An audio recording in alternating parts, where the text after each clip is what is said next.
साथियों, loan default के session में आपने जो हमारे वीडियो सुने थे, मैं आर्बिट्रेटर हूं, मेरा भी दर्द समझे। दूसरा वीडियो बात ईगो की है, मैं एनबीएफसी कंपनी हूं। आपने दोनों ही वीडियो सुने और सराहा और अपने विचार व्यक्त किए। लेकिन आज ये जो तीसरा वीडियो है ना, वो बहुत ज्यादा इंपॉर्टेंट है। थोड़ा लंबा हो सकता है, लेकिन इस वीडियो में न केवल दर्द, न केवल व्यंग्य, न केवल हंसी, अपितु शिक्षा भी शामिल है। अगर इस वीडियो को सुन लिया ना, तो आप रिकवरी एजेंट को मैनेज करना सीख जाएंगे। इसीलिए एक ही बात कहूंगा कि वीडियो का एक एक शब्द ध्यान से सुने, क्योंकि शुरू हो रहा है रिकवरी एजेंट का वीडियो। तो नमस्कार साथियों, मैं एडवोकेट नरेंद्र जोशी आज आपके सामने रिकवरी एजेंट की भूमिका निभाते हुए अपना वीडियो पेश कर रहा हूं। तो सुने, मैं एक रिकवरी एजेंट हूं। मेरी भूमिका जब आप लोन लेते हैं और आप समय पर लोन का भुगतान करते हैं, उस वक्त कभी नहीं होती है। लेकिन जैसे ही आप लोन डिफॉल्ट करते हैं, मैं कुकुर मुत्ते की तरह उगकर आपके सामने आ जाता हूं। बहुत बड़ी बात यह कहूंगा कि मैं महाभारत के मामा शकुनी जैसा एक्सपर्ट हूं। पासे फेंकने में मैं इतना माहिर हूं कि जिसे पूछो ही मत। कारण यह है कि न तो एनबीएफसी कंपनी कभी आपके सामने आती है, न कभी आर्बिट्रेटर आपके सामने आता है। सेक्शन 25, 138 एनआई एक्ट के नोटिस देने वाले न एडवोकेट कभी आपके सामने आते हैं, न कंपनी की लीगल टीम आपके सामने आती है, न कभी कोर्ट आपके सामने आती है। एनबीएफसी से जुड़ा मैं पहला शख्स हूं जो आपके सामने आता हूं और एनबीएफसी के रूप में खुद को रिप्रेजेंट करता हूं। आखिर मेरी जरूरत क्यों पड़ी? क्यों एनबीएफसी कंपनी को मेरी सेवाओं की जरूरत पड़ी?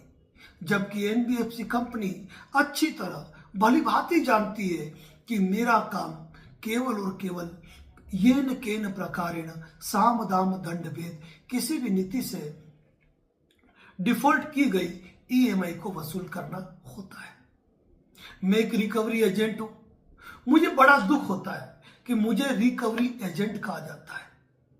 आप सोचते होंगे कि मुझे इस बात में क्यों दर्द महसूस होता है।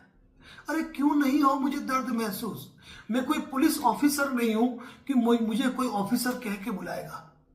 मैं कोई मजिस्ट्रेट नहीं हूं कि मुझे जज कहा जाएगा। मैं कोई वकील नहीं हूं कि मुझे वकील साहब कहा जाएगा।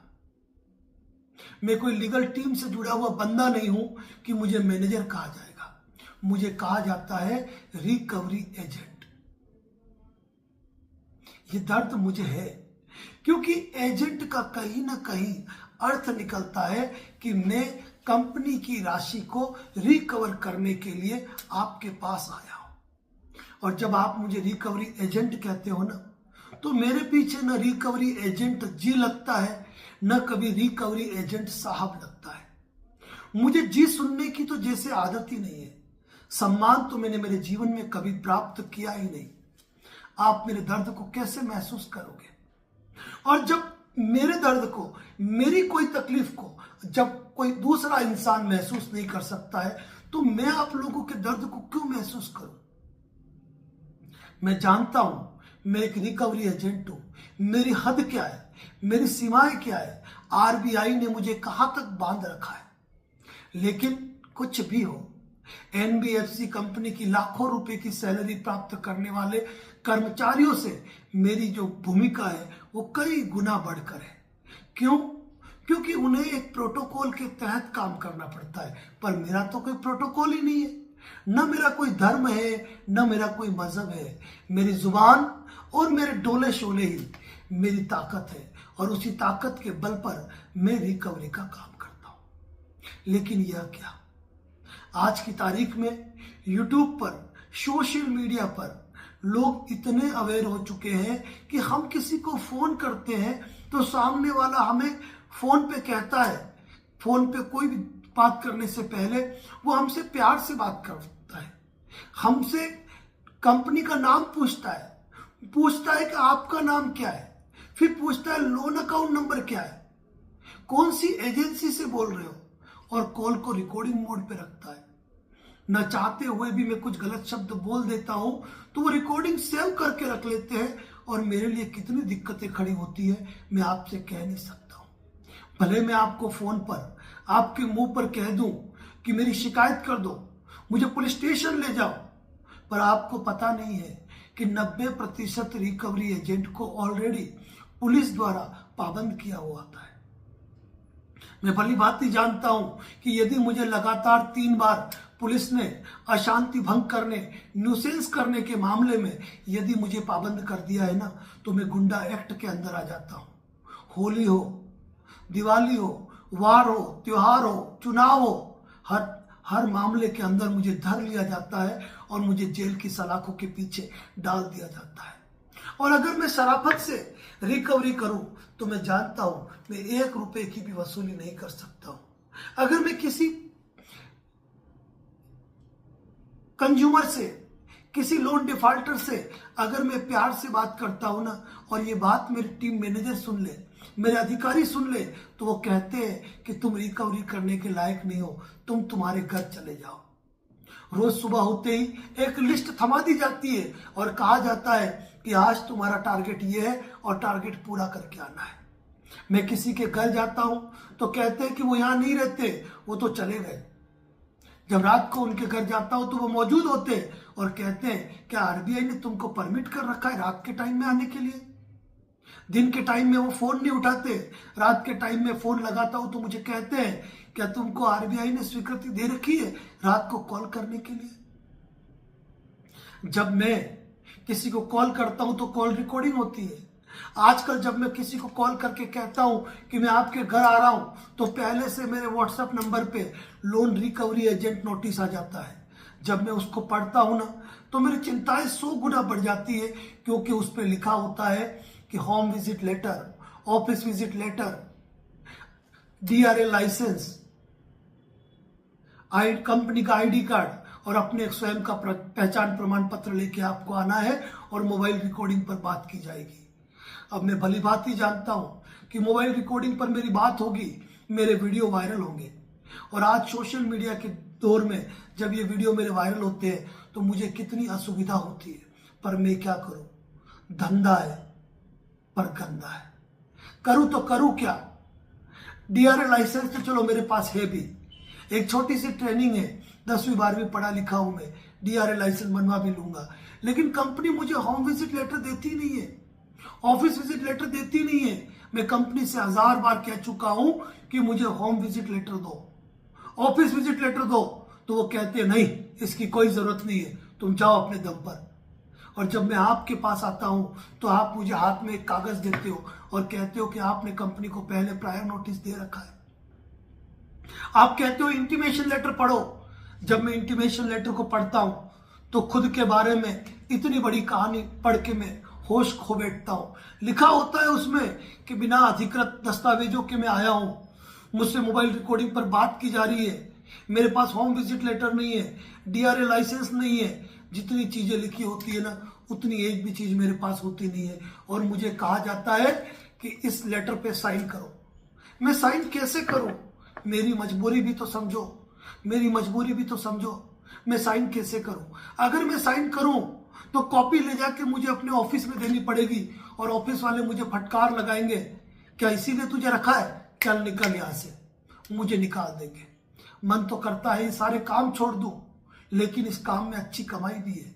मैं ये भी जानता हूं, कभी कभी मैं रिकवरी करने जाता हूं तो लोन डिफॉल्टर मुझे 200-500 रुपए दे देते हैं, तो मैं उन 200-500 रुपयों को लेके आ जाता हूं और कहता हूं कि पार्टी मिली नहीं। इधर भी डांट खानी है और आप लोगों के सामने होशियारी करूं तो आप लोग भी मुझे अपनी औकात दिखा देते हैं। मेरी तकलीफ को आपसे बढ़कर और कौन समझ सकता है? मुझे आरबीआई की गाइडलाइन पूछी जाती है, आरबीआई गाइडलाइन को इस तरीके से लिखा जाता है, मैं क्या समझूंगा, मैं क्या बताऊंगा? मुझे मालूम है सुबह से लेकर शाम तक आप घर पे मिलते नहीं है, रात को मैं आपके यहां आ नहीं सकता हूं, मेरी मजबूरियां है। मैं आपको धमकाता हूं, गुस्सा करता हूं, आप रिकॉर्डिंग कर लेते हैं और कंपनी कोई मेल डाल देते हैं। कंपनी अच्छी तरह जानती है अगर मैं ऐसे कारनामे नहीं करूंगा ना तो एनबीएफसी कंपनी को ही नुकसान है, और इसी कारण जो कंपनी है ना कभी भी मेरे ऊपर एक्शन नहीं लेती है, लेकिन मुझे पाबंद कर देती है कि एक काम कर भाई, तू उसका घर छोड़, आज से दूसरे घर पे जा। आप लोग ये समझते हैं कि कंपनियों को पता नहीं है मैं क्या करता हूं? कंपनियां सब कुछ जानती है। वो जानती है अगर मैं ऐसा काम नहीं करूंगा ना तो 1 रुपए की वसूली होने वाली नहीं है। लेकिन जब आप शिकायत करते हो तो कंपनी भी आपको गोल मटोल जवाब देती है, गोल मटोल जवाब देती है। मेरा दर्द है, मैं आपके इंटीमेशन लेटर पे साइन नहीं कर सकता हूं, मैं अधिकृत हूं, आपकी लिस्ट मुझे दी हुई है, लेकिन होम विजिट लेटर मुझे कभी नहीं दिया जाता है, कभी नहीं दिया जाता है। क्योंकि अगर हाथापाई हो गई, कोई कहासुनी हो गई, तो एनबीएफसी कंपनी अपना पल्ला झाड़ लेती है और पुलिस थाने के चक्कर मुझे काटने पड़ते हैं, वकीलों के चक्कर मुझे काटने पड़ते हैं, और उनका खर्चा मुझे भरना पड़ता है, और जिंदगी भर की पेशियां मुझे लड़नी पड़ती है। मुझे याद है मैं पहले भी जिन एनबीएफसी कंपनियों में काम कर रहा था वहां भी मेरे खिलाफ मुकदमे दर्ज हो गए, तो मैंने एनबीएफसी कंपनी तो छोड़ दी, दूसरी पकड़ ली, लेकिन वो मुकदमे मैं आज भी झेल रहा हूं और इस कंपनी से कमा के उन मुकदमों की फीस पे कर रहा हूं। साथियों, आप नहीं जानते हो, आपसे लोन की वसूली के लिए एक जैसे हमारे टीम मैनेजर हमको मैसेज बना के देते हैं जिसमें दुनिया भर के कानूनी शब्द लिखे रहते हैं, हमारे सब ऊपर से जाते हैं क्या लिखा है, पर हम आपको फॉरवर्ड करते रहते हैं, फॉरवर्ड करते रहते हैं। हम रोज डीपी पे अपनी तस्वीर चेंज करते हैं, कभी मैं किरण बन जाता हूं तो कभी मैं कृष्णकांत बन जाता हूं, कभी मैं पुलिस वाला बन जाता हूं तो कभी मैं वकील की भूमिका निभाता हूं। मैं बहरूपिया हूं, मैं बहरूपिया हूं, मतलब मैं इतना बहरूपिया हूं कि पूछो मत। मैं जितने चाहूं उतने रूप धरता हूं, लेकिन न जाने आज की तारीख में सोशल मीडिया से आप लोग कैसी कैसी जानकारियां प्राप्त कर लेते हैं, पूछो मत। मैंने एक बार भारत सरकार के अशोक स्तंभ का चिपकाते हुए एक नोटिस बनाया और मैंने एक क्लाइंट को भेज दिया। उस क्लाइंट ने उस मेरे स्क्रीनशॉट को एडवोकेट नरेंद्र जोशी को भेज दिया और एडवोकेट नरेंद्र जोशी ने उसका पोस्टमार्टम कर दिया मेरे मोबाइल नंबर के साथ कि भारत सरकार के प्रतीक चिन्हों का इस्तेमाल कर दिया है, इस व्यक्ति के साथ कानूनी कार्रवाई होनी चाहिए, और उन्होंने अपने चैनल पर शेयर कर दिया। न जाने कब किस पुलिस अधिकारी की नजर में ये बात आ जाएगी, न जाने कब मेरे खिलाफ एफआईआर दर्ज हो जाएगी। मैं जानता हूं कि मैं जो मोबाइल नंबर यूज कर रहा हूं वो गलत नाम से यूज कर रहा हूं, लेकिन यूज तो मैं ही कर रहा हूं। जब पुलिस अपनी गतिविधि पे आएगी तो मुझे कैसे गिरफ्तार कर लेगी पता ही नहीं चलेगा। जब मैं रिकवरी के लिए किसी को हद से ज्यादा धमकाता हूं तो लोग आत्महत्या कर लेते हैं, और आत्महत्या के मामले में जब एफआईआर दर्ज होती है तो हाईकोर्ट से भी जमानत नहीं मिलती है। मैं भली भांति जानता हूं, लेकिन मेरी मजबूरियों को कौन समझ पाएगा, कौन समझ पाएगा। मैं आपके घर के बाहर आता हूं, आपके घर के आस पड़ोस के लोगों से पूछता हूं कि रामजी लाल जी है क्या, रामजी लाल जी है क्या। मैं जानता हूं कि आपका मान सम्मान खराब हो रहा है, लेकिन मैं इसे कृत्य करता हूं, मैं मजबूर हूं। मैं जानता हूं मैं भी कोई बहुत बड़े घर से नहीं हूं, मैं भी एक सामान्य घर से हूं। मेरे घर में भी मिट्टी का चूल्हा है, मेरी तकलीफ भी आप जैसी ही है, कोई अलग नहीं है। लेकिन मैं स्पष्ट रूप से आपसे कहना चाहता हूं कि मेरी तकलीफ को समझिए आप। मैं आपके कांटेक्ट लिस्ट पे फोन करता हूं, आपके ऑफिस के कलीग्स को फोन करता हूं। आप सोचते हैं कि मेरे पास कांटेक्ट लिस्ट कहां से आई? अरे जब आपने कंपनी से लोन लिया था ना, तब मैं नहीं था। जब तक आपका लोन डिफॉल्ट हुआ तब तक मैं नहीं था।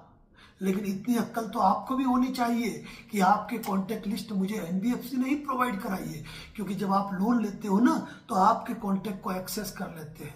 लेकिन फर्क क्या पड़ता है मालूम है? आप कंपनियों को एक मेल करते हो, दूसरी मेल करते हो, तीसरी मेल करते हो, कंपनी आपको रिप्लाई नहीं देती है। क्यों? क्योंकि आप आरबीआई को सीसी नहीं करते हो, आरबीआई लोकपाल को सीसी नहीं करते हो, आप स्थानीय पुलिस प्रशासन को सीसी नहीं करते हो, आप सीएमओ पीएमओ को सीसी नहीं करते हो। अगर आप लगातार 10-10 मेल करते जाओगे ना तो कंपनियां कभी आपको परेशान नहीं कर पाएगी, और हमको भी निर्देश आ जाएंगे कि मिस्टर फलाना के घर तू जाना मत, वो बड़ा तेज है, वो बैंड बजा के रख देता है। साथियों, मैं क्या करूं? कई बार आपके लोन की डिफॉल्ट ईएमआई को मैं मेरी जेब से जमा कराता हूं। कारण क्या है मालूम है? मेरा कमीशन बनने वाला एक बहुत बड़ा, लेकिन उसमें एक छोटा सा टारगेट कम पड़ रहा है, मैं आपके महीने की ईएमआई जमा करा देता हूं, क्योंकि आपसे वसूल करने में असमर्थ हूं। मैं जानता हूं ये इलीगल ट्रांजेक्शन है, मैं जानता हूं इस इलीगल ट्रांजेक्शन को मैं कैश में कर रहा हूं, लेकिन कैश में भी जब जमा करा रहा हूं ब्रांच में, तो वहां पर भी कैमरे लगे हुए हैं। यदि आप शिकायत करोगे और पीछे पड़ जाओगे ना, तो इनको जवाब देना पड़ेगा वो पैसा किसने जमा कराया। इस इलीगल ट्रांजैक्शन का जिम्मेदार भी मैं ही हूं। मैं ये भी जानता हूं कि अगर लगातार 2-3 ईएमआई मैंने आपकी जमा करा दी या एक ईएमआई मैंने जमा करा दी ना, दूसरी बार मैं आपके घर नहीं आ सकता हूं, क्योंकि जब मैं आपके घर पे आऊंगा ना, तो आप खुल के पूछोगे पहले ये बताओ कि मेरी ये ईएमआई किसने जमा कराई, तब आगे की बात करेंगे। इलीगल ट्रांजैक्शन करते हो, मेरी बोलती बंद हो जाती है। और आपकी बड़ी बात क्या है कि आप मोबाइल रिकॉर्डिंग पे बात करते हो। मेरी तकलीफ को तो समझो। अरे मेरे भी बीवी बच्चे हैं, मेरा भी समाज है। आप ऐसे वीडियो बना के सोशल मीडिया पे वायरल करते हो, मेरी क्या इज्जत रह जाएगी। मैं कोई रिकवरी एजेंट जी भी नहीं हूं, ना कोई रिकवरी एजेंट साहब हूं। मैं केवल और केवल रिकवरी एजेंट हूं। केवल एक डराने के मकसद से मैं आपके दरवाजे पे आके खड़ा रहता हूं और आप डर जाते हो।